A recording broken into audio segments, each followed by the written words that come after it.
Okay, so here we go. So welcome everyone.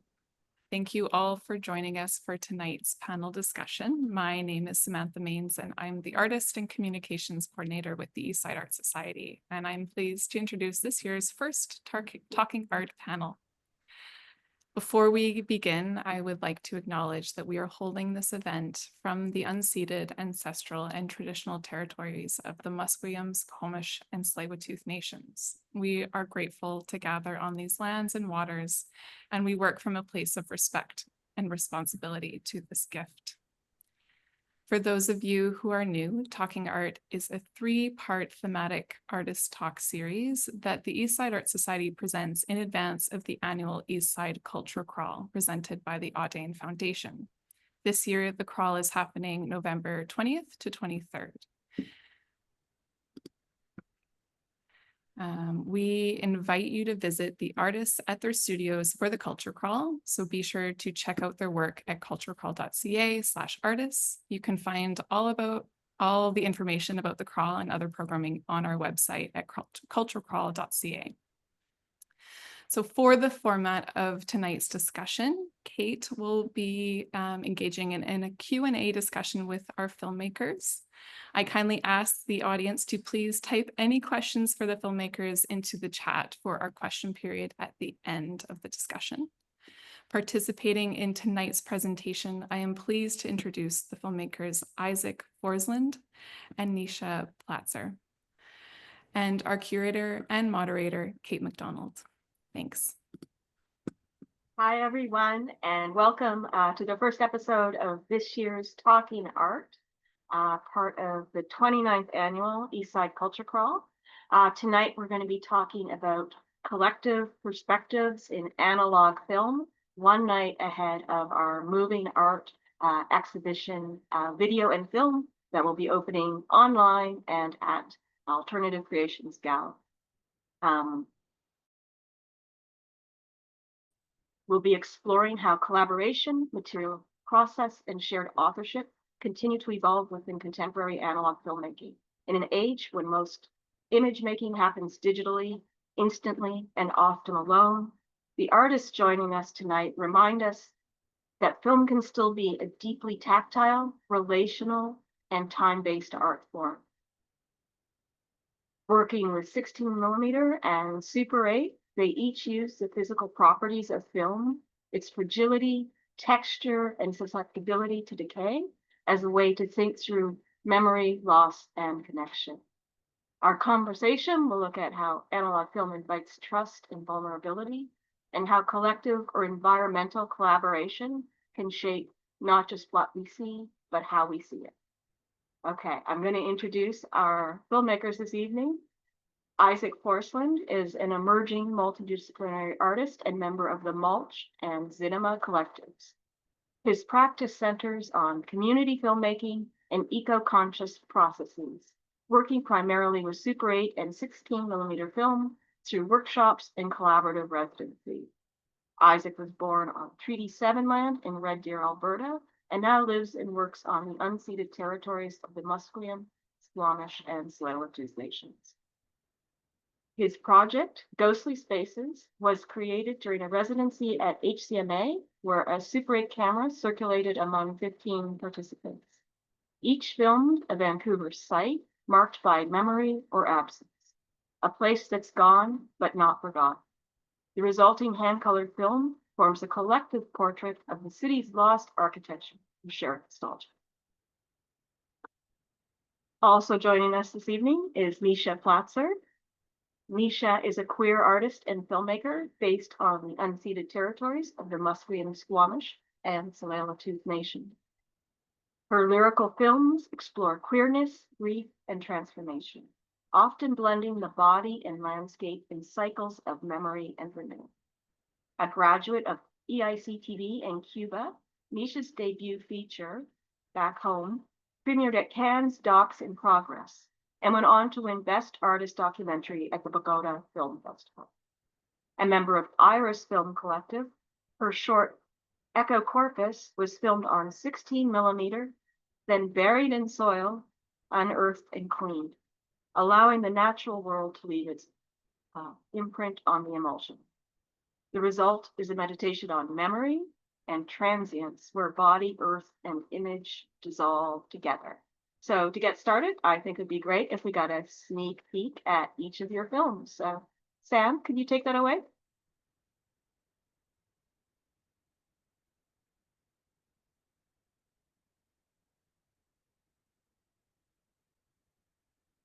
Samantha, I don't, there we go.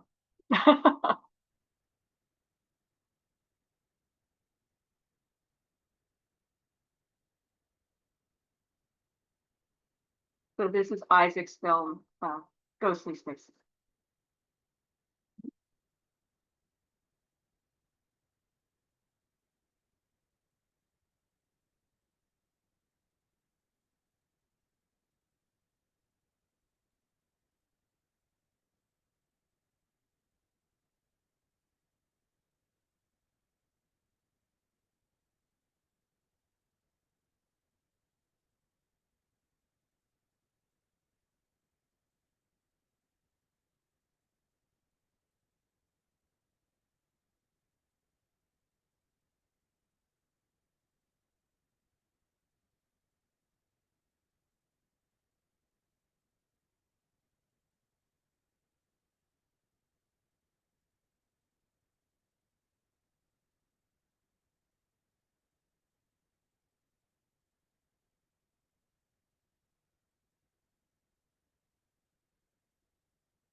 Fantastic. Um, Samantha, could you play Nisha's piece next? Echo Corpus, and then we'll get on with our conversation.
Wonderful. So Nisha and Isaac, if you'd like to unmute yourselves, just looking at your films again, I wrote down 3 words that came to mind, and that was memory, absence, and place.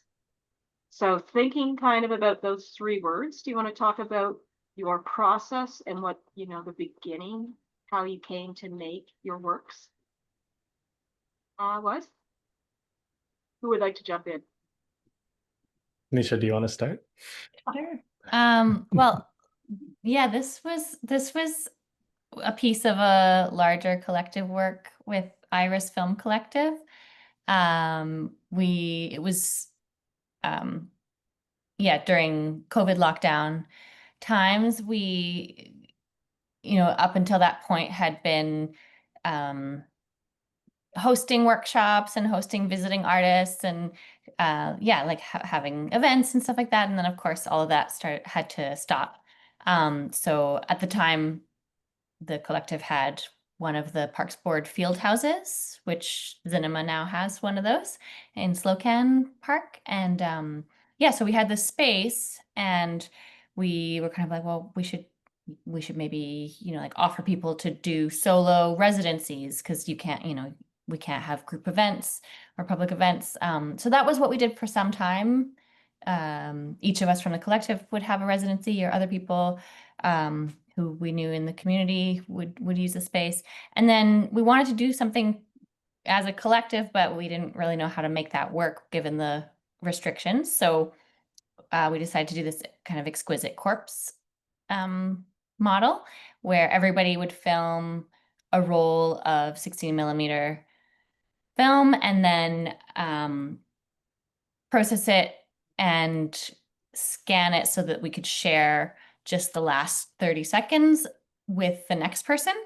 So you would see, 30 seconds of the last person's film, and then from that, make your piece, and so on and so on. So, this is the piece that I made, and it was, I did it in a day at the bird sanctuary on I forget, Westham Island in Delta. And then the film, after it was processed, I buried it in the soil in the garden and then scanned it, and that's what we got. So that was like the next person, I think, was Lindsay McIntyre, and she just had like that little section of ducks to inspire her piece, which she then, I think she called it One Duck Down, if I'm not mistaken. So she had that to inspire her.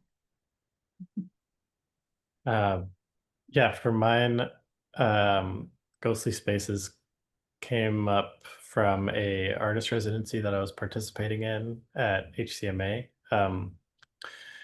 And the residency itself was around the theme of time. And I wanted to build my experience there around collaborative filmmaking. So there was this like 10-week period where I got to work with these architecture firm staff on making several different experimental films. And this one was the very first one that we made. And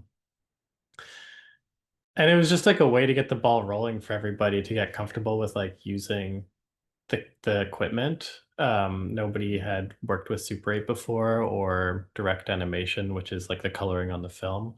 So it was a way for me to kind of introduce like my art process by just leaving this camera at the office and allowing the staff to go to these different locations throughout Vancouver where they felt like emotionally tied to. So the prompt being film a location film a building that doesn't exist anymore. And that could be kind of interpreted fairly loosely, whether it was like a building that's been torn down, or it could just be like an apartment building that you no longer live in and you have this kind of attachment to.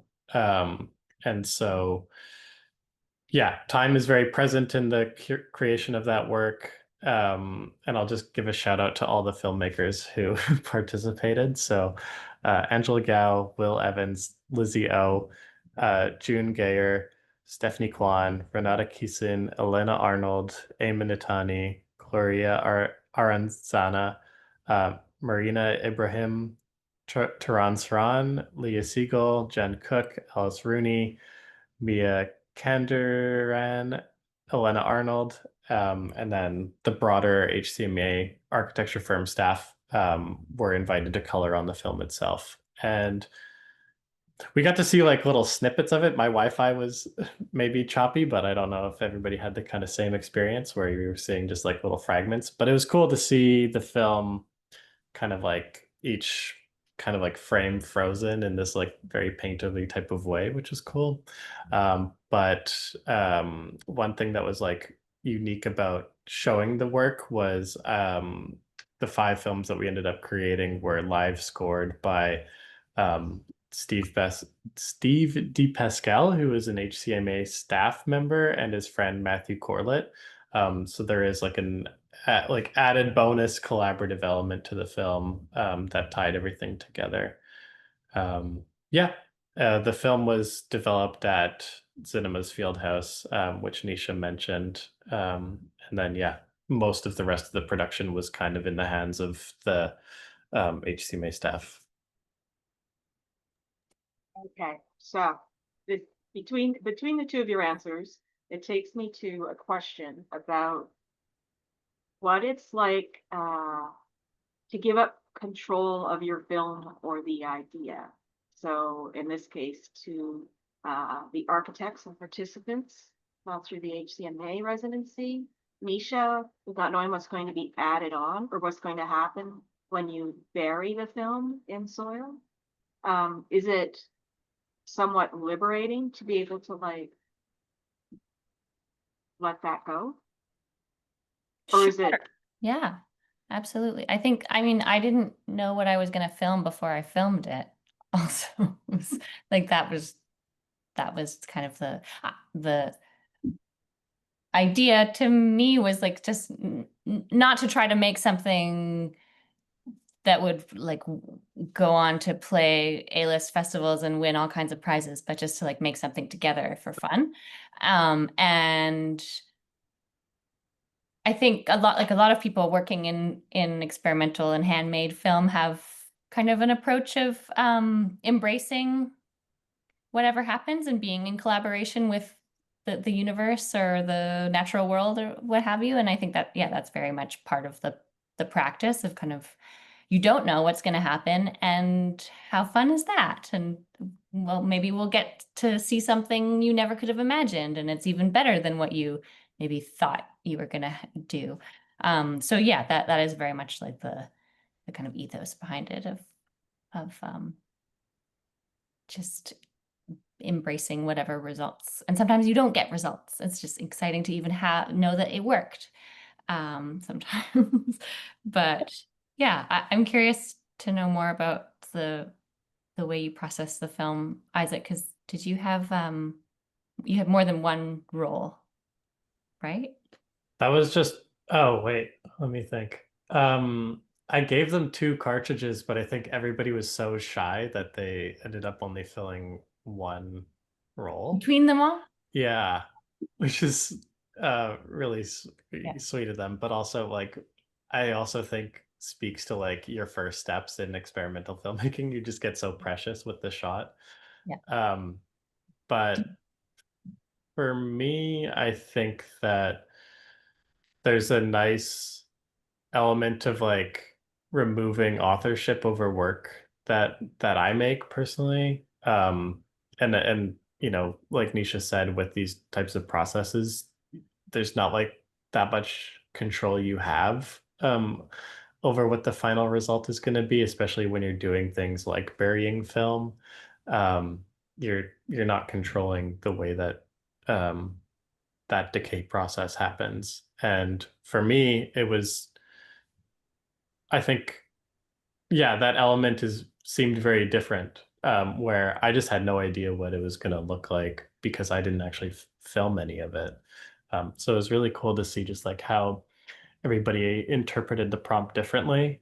I don't think it was as clear in this kind of like virtual display of it, but we had one participant who like brought her old photographs to like the location and was like holding it up and like filming that photograph and then like pulling the photograph away, and then there was like these like development fencing that was put up. So it was cool to just see different unique approaches to like how people look at the world. Yeah. And in many ways, even though, you know, we're looking at urban and nature, but in the changing environment of, of both sets of locations. I have to say that the feeling of nostalgia is real when I look at Ghostly Space. It's hard not to try to pick and choose where you've been, what place, and what it meant to you. And there's a sense, I think, of stillness that comes from analog film that doesn't translate in the same way from digital. And I'm not sure why or if you've considered that, but there's that, it's almost a loss of that spontaneous emotion. Yeah, I think one thing that's like pretty special with analog is that you just get this very textured result. This film in particular has a very kind of grainy pixelation to it, which is just a result of me not sending the film off to some like professional scanner elsewhere and just doing the scanning in-house. And I think that it lends to that kind of homespun kind of vibe. Yeah, and generally I think whenever I walk around Vancouver and I see specific places, I get like a sense of like, oh yeah, that's where, you know, I was at in this part of my life, like living in this apartment building downtown. And so those those compositions kind of reflect that same headspace, I would imagine, all the participants to have been in. Yeah, that's really neat. Did you involve them in the processing? For this one, I didn't, but there were some, like I said, like we did 5 films together. So we went to the field house, me and a couple of other staff members to do like contact printing for a different film that was made. So yeah, it kind of just became this thing where I was like messaging because I was on their Slack. I would just like put a message in Slack and be like, hey, I'm developing the film tomorrow. If anybody wants to come check out the space, feel free to come by. And then you would just kind of see if people had it with it, like that wiggle room within their busy schedules. So some people trickled in, and then yeah, it was just really interesting because people would participate in like whatever capacity they could. But for this one, yeah, I just developed, and that was kind of like my participation in like the project itself. Nice. I was quickly also wondering, Nisha, I watched your film with sound, and I was wondering if you could kind of speak to that a little Yeah, bit. absolutely. I wasn't sure if it was going to be played with sound or not, but yeah, Todd MacDonald, who also goes by Norvisa, made the soundtrack, and we've worked together on lots of different projects. He made the soundtrack for my feature doc back home and other short films, and yeah, we just have known each other a really long time and collaborated lots, so it's usually pretty seamless. A lot of times he'll make the soundtrack before I've finished the film, and then kind of the images can even be informed by the soundtrack rather than the other way around. But in this case, I had finished the visuals first, and then he made something, and we like, I don't even think I really changed much or asked for him to change much. Yeah, there was a version that had some poetry as part of it that I kind of like sometimes put in and sometimes take out. I don't know. There are different versions of this film, but and sometimes text on screen with the poem. But yeah, he's a very talented multi-instrumentalist that used to live here and now lives in Toronto. And we lived in Montreal at the same time for some years. And yeah, his band is Norvisa is his sort of more ambient project, and he has a band called Silver Pools. It's great to hear about, because as an artist, my work is generally solitary, whereas filmmakers, to come to your end product, it takes sometimes a number of people to get you there. Similar to like your soundtrack. That's what's making me focus on this. But also in Isaac's case, the people that helped shoot the film before he put it back together. And there's that sense of, because you have to be a curator as well as an artist to do what you're doing, right? You have to pick the best. You have to tease out from your clips what you want, where you want. So there's that solitary aspect. But then in the collective, how does that, I can see how working as collectives, it helps with equipment, but I wonder how else it sustains your practice when you're working in groups or collectively or in collaboration. Well, I'll speak to the Cinema collective that I'm in.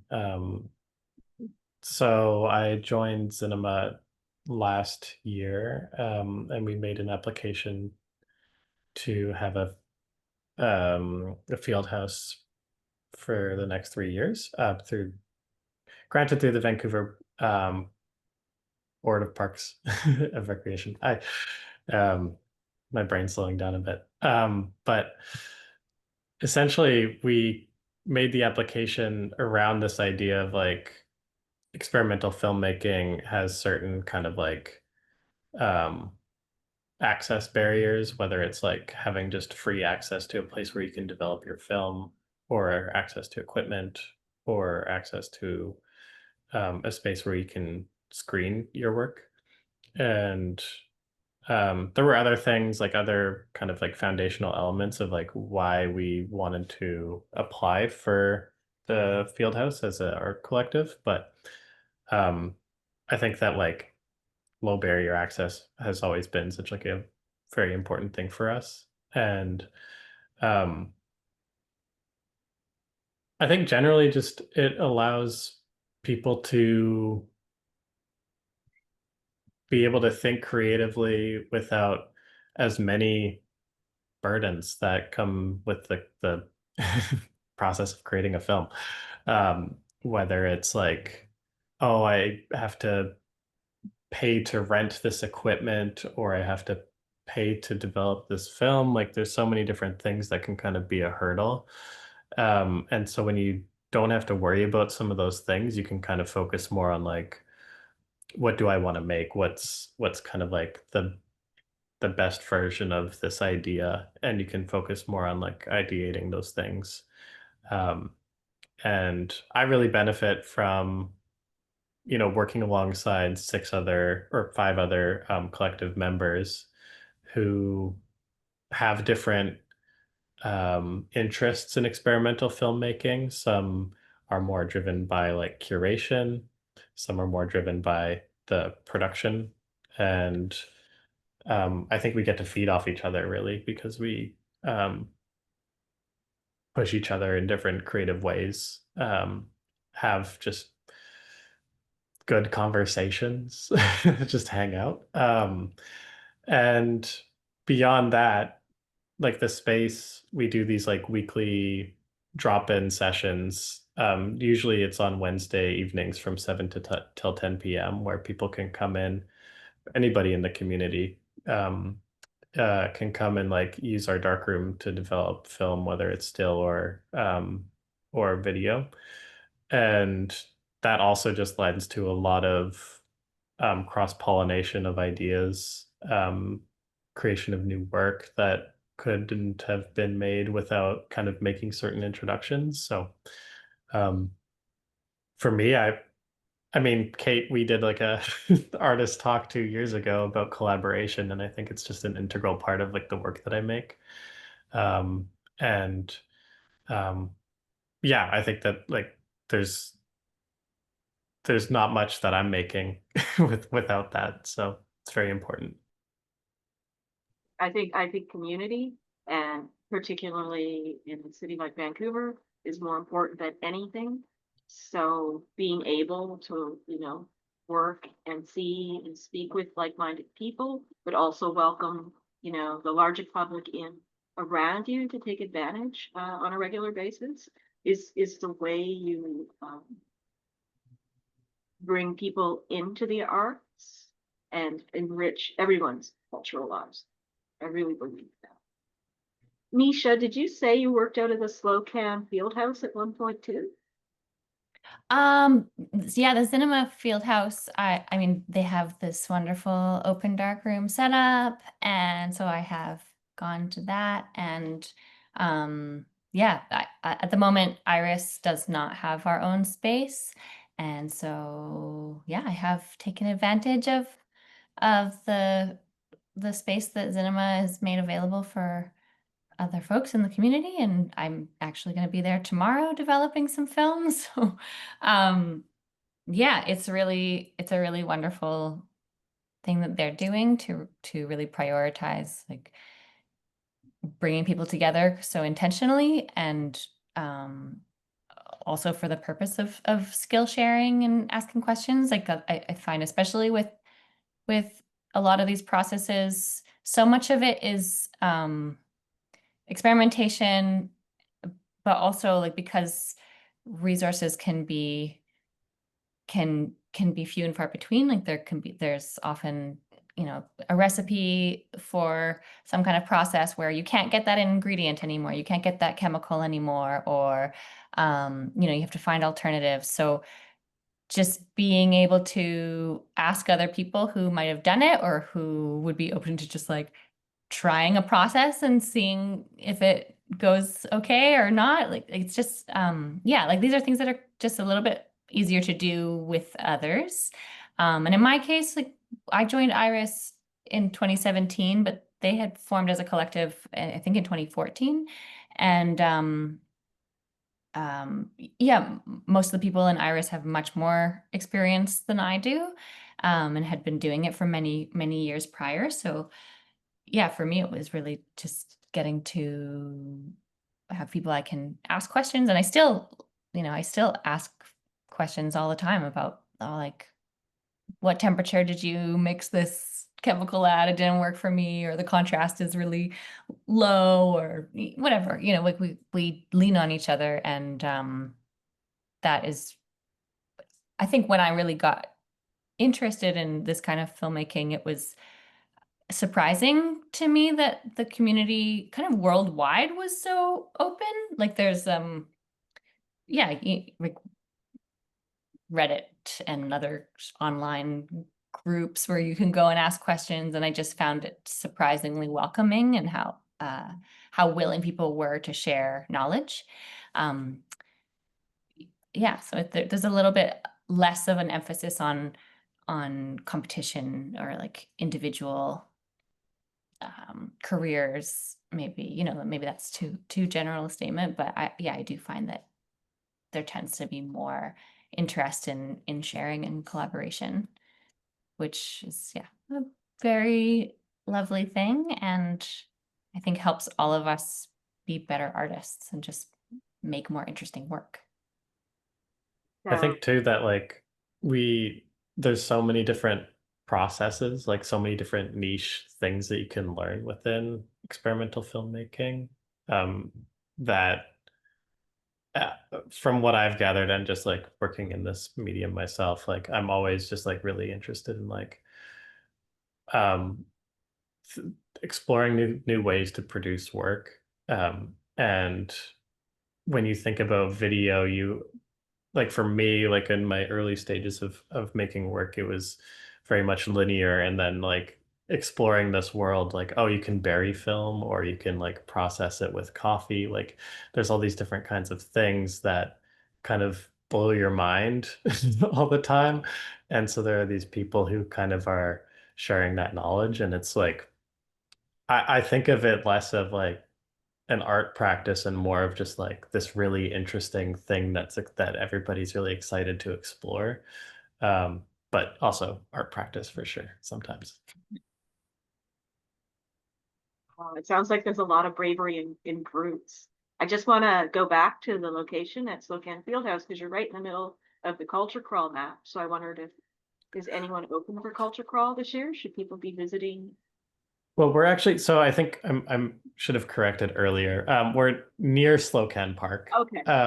The park is called Norquay Park, which is in the Renfrew area still. Oh, okay.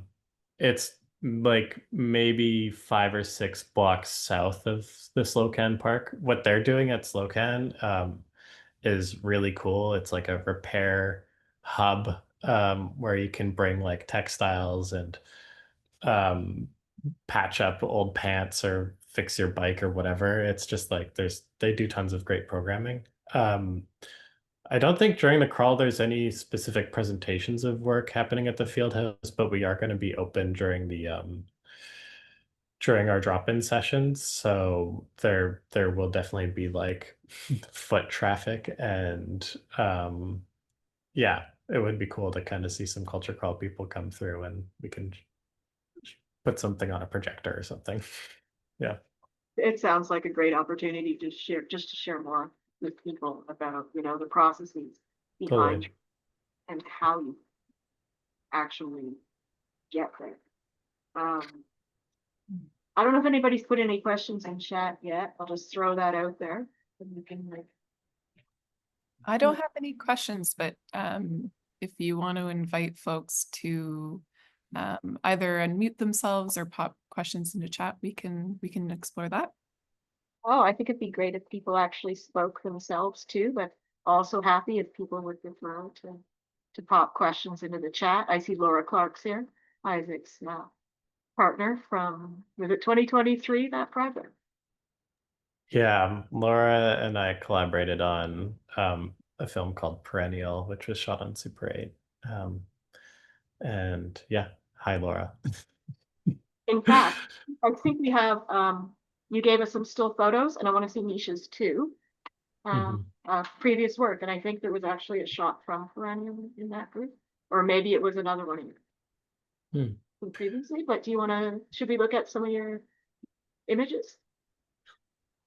Yeah, we can put some slides on. That'd be cool. There's some photos that I added that were like process of like at HCMA, and then I forget, so we'll see. Yeah, so that's me at the HCMA offices, showing Vincent how to use a 16mm camera. Next slide.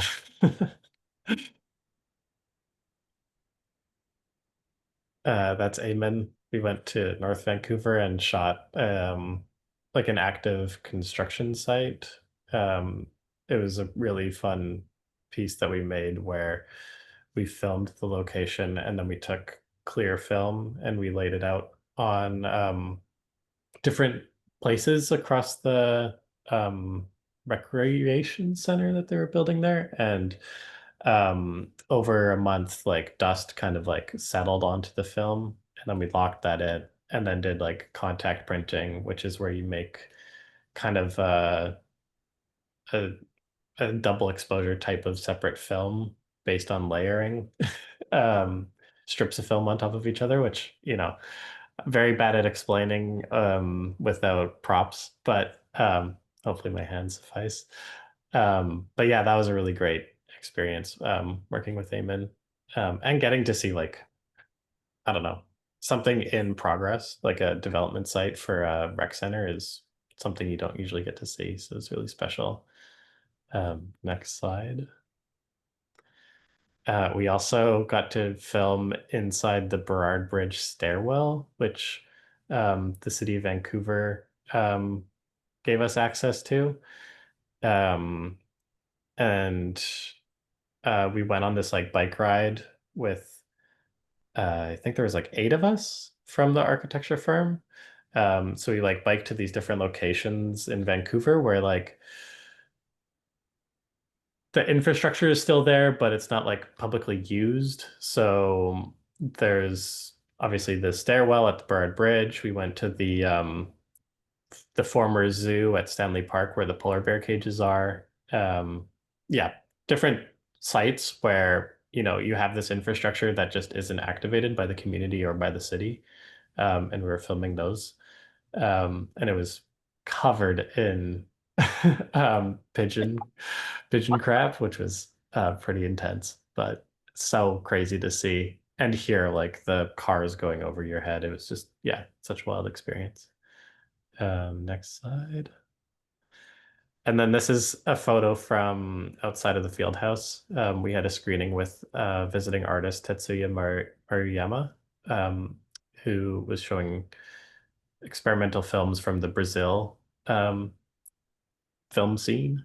And yeah, we were hosting a Q&A. So that's what kind of what the field house looks like. And we don't have that many great photos from the outside of the space. So just wanted to throw that in as what it actually was.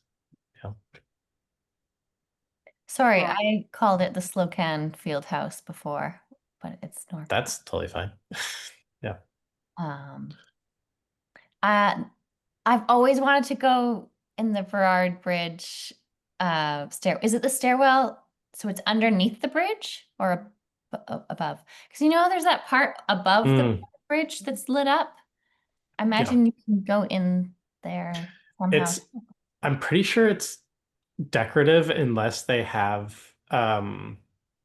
staff like accessing the upper kind of tower thing for the lighting. But if you're going south on the bridge from downtown and you cross through those towers or archways and you're making your way down the bridge downhill towards South Vancouver and Kitts, about halfway down, you essentially like are over the False Creek, and you're now just kind of like above land. And so in the 1930s, they built a stairwell just to go straight down because of, you know, they're wanting to motivate access for like the different kind of things that are going on down there. But only a few months after it had opened, the locals just kind of like stripped it from its metal. Like they just like took everything out of it. And the city was like, okay, we're sealing this off. Because it just became like this liability for them. And it has been sealed since. Sometimes they go to like clean it. And in 2011, there were two digital filmmakers that like did this like camera thing where they like slowly had a camera kind of like spiral down the stairwell. But from the staff that I had talked to, generally people aren't just like going in there. But apparently you can email the city and just be like, hey, I want to look at this and they'll like I've lived here my whole life arrange. and I didn't know about that. I just, the above part, I always wanted to access, but I didn't even know about the stairwell. Now I'm gonna have to email the city. Yeah. Nisha, well, while I've got you on the main screen, I want a chance to go through some of your photos as well, Sure. and have you speak to them. Sam, do you have Nisha's photos there? There. This is a still from Back Home, which is a feature doc I was able to make through Telefilm Talent to Watch. And this was, it's a super personal story about my search to get to know my older brother, Josh, who took his own life in 1999. And it's a documentary for the most part, but there are some elements of experimental film using some of those handmade processes that we've been talking about and using plants to process the film. And then what we're seeing here is part of the kind of reimagined scenes that we did with a cast of 8 teen actors, most of which had never acted before. And it was just a really, really beautiful experience to get to know them all. And I really wanted to have the sense that they were a group of friends. And so we did things like go bowling together and get to know each other so that when the cameras came out, it would, feel more natural. And yeah, it was such a wonderful experience to film with them because they really just, like, I didn't really have much experience working with actors, and they, didn't have much experience being on camera, so we were all kind of winging it. And ultimately, all of my carefully made plans and storyboards kind of went out the window, and we just like sort of followed their flow and let them lead the way, which was so much better than doing something, more premeditated and structured, I think. So.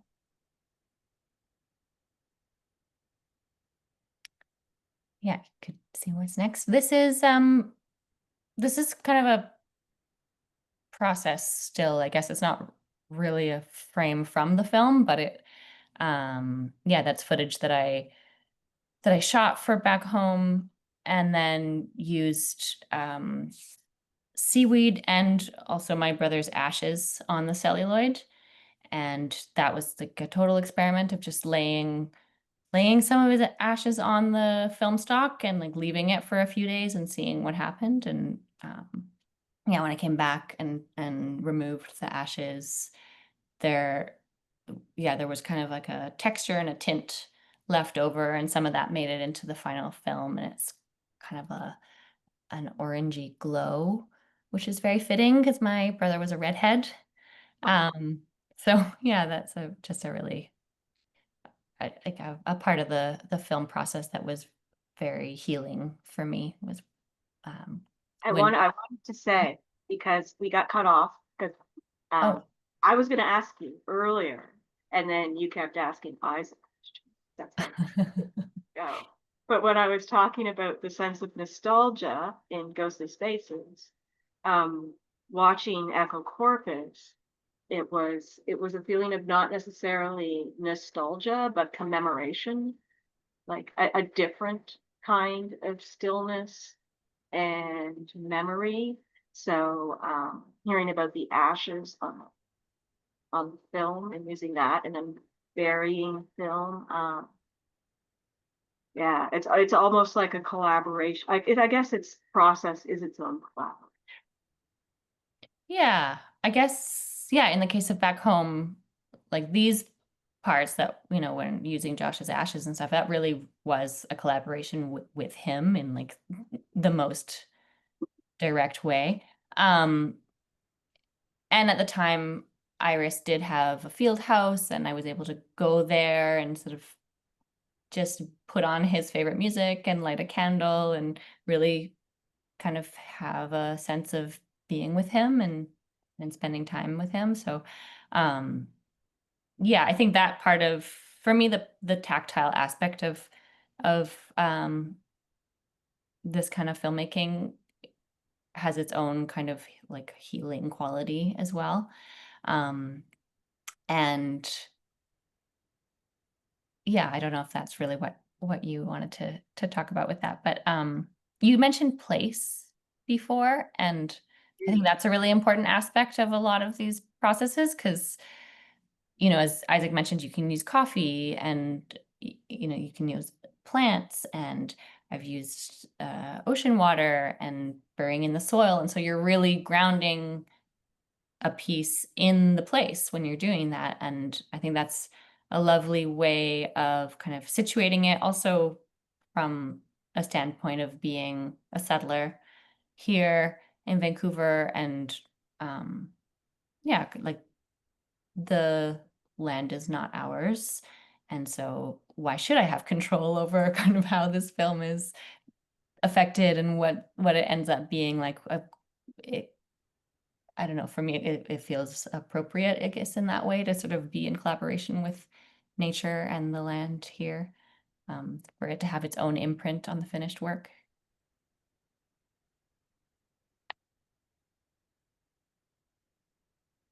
Very great. Okay, so this is another film. This one was not made on celluloid as much as I would have liked it to be. I was a student at the Escuela Internacional de Cine y Televisión in Cuba, and we did get to shoot with analog lenses, which was really nice. But this was, yeah, a film that I made in Bauta, which is a pretty small town in Cuba. And this lovely young man is named Nori, and we met him in a train station and kind of just like hung out. And then I was like, "Do you want to be in our film?" And he was very excited about that. So we spent a week with him, and he kind of became a star for a little bit, which I think he enjoyed. And yeah, it's a film kind of about like adolescence and the in between. So yeah, that's a 14-minute film I made a few years ago. And this one is still from Tulips Are My Father's Favorite Flower, which is it's a 3-minute film, but it's really a 1-minute loop that I also made in Cuba, and it was shot on high contrast black and white film, and then contact printed and tinted and toned. And then originally it was kind of an installation, like I projected it as a loop. So the entire thing was like, I don't know, 17 or 20 feet long. And we set it up outside in a field in this big meadow on the school campus and showed it there. And then later I digitized it and made it kind of like more into a film that could be projected anywhere. But yeah, that's Tulips. I've got a couple of statements and a question from Laura. Do you mind me popping in? So Laura Clark is in our chat. She says she absolutely loves and appreciates the community component of being an instrumental part of the process to create and share stories through film. She finds it particularly interesting that both filmmakers' processes of development, from varying the film to drawing on it, is conceptually fascinating. And her question is, this is a good question, is it possible to list some of the films from each filmmaker and where we can find them to watch? Because it would be great to see more of the work. So,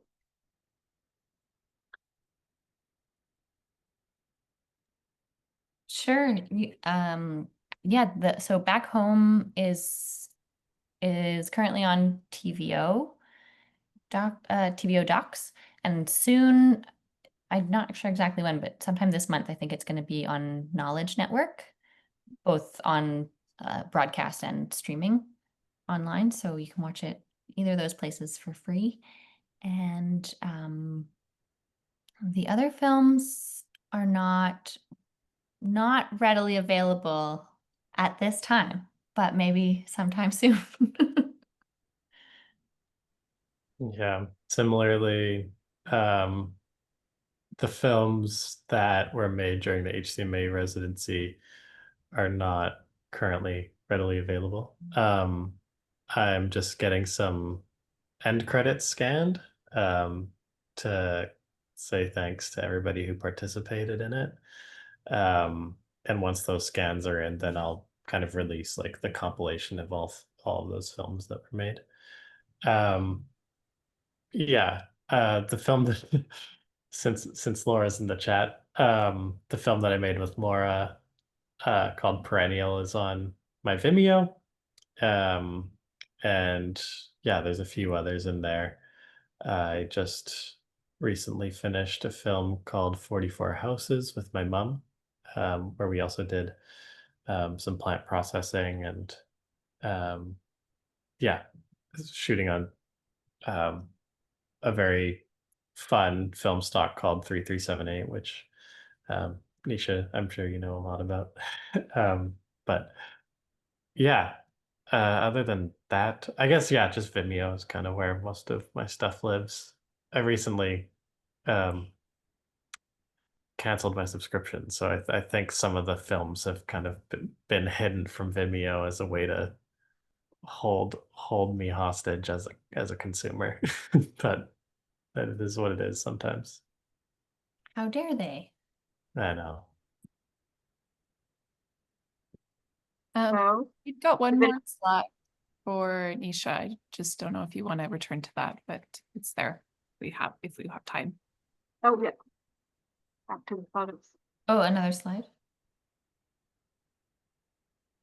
Oh yeah. This is from a Super 8 film called Salmon, which is the German word for seed, and it was also made in Cuba. Sometimes I teach Super 8 workshops. Sorry, my cat is gonna make an appearance here.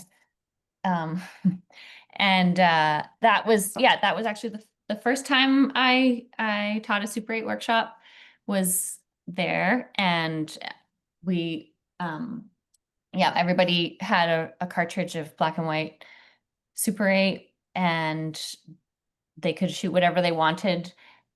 But the idea was that nobody would see their films until, or get to like edit them or do anything to them until the screening of everybody's work. So it was kind of like everybody was seeing it for the first time, and whether something was out of focus or, not the shot that you meant it to be, it didn't matter. So it was really like an exercise in embracing quote unquote mistakes. And it was just a lot of fun to do.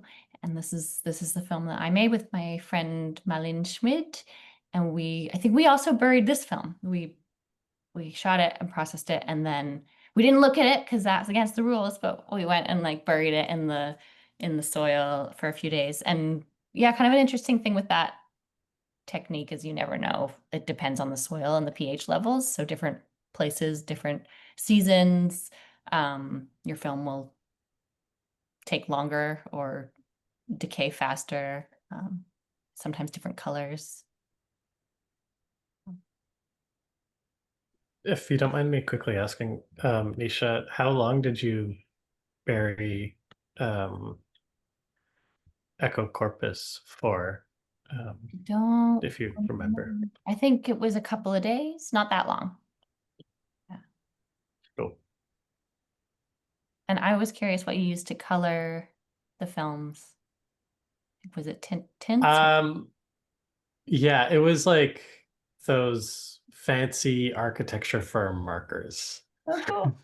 Like they just like I brought all the film to HCMA like the day after developing it, and then like taped it to a table and wrote like in large lettering just like feel free to color on me. Nice. And they have like it's kind of like the Prismacolor equivalent of markers, so it was really nice to use those materials. Awesome. Anyone have any more questions or comments? I feel like I got to learn a lot about the experimental process. Just hearing the two of you talk to each other. You guys actually ask the best questions. We should just leave it to you all together.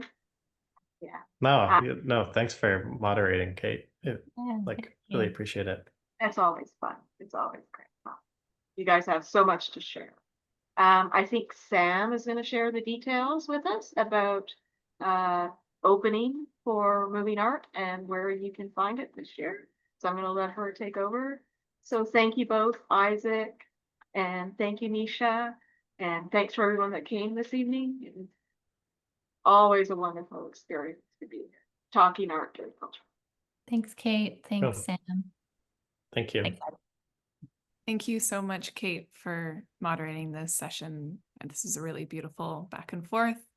Nisha and Isaac, thank you so much for being here today to share your work and share your perspectives. And thanks, Laura, for jumping in the chat and asking some questions. Before we wrap up, I am excited to announce that the premiere of Moving Art Unity will be online on YouTube and at Alternative Creations Gallery tomorrow evening at 6 p.m. You will be able to see Moving Art Unity on demand 24/7 at the East Van Vaudeville Cinema from November 16th to 23rd, fourth window from the alley at 1601 Venables Street. And you will also be able to see it screened at Lumiere Festival from November 13th to 16th.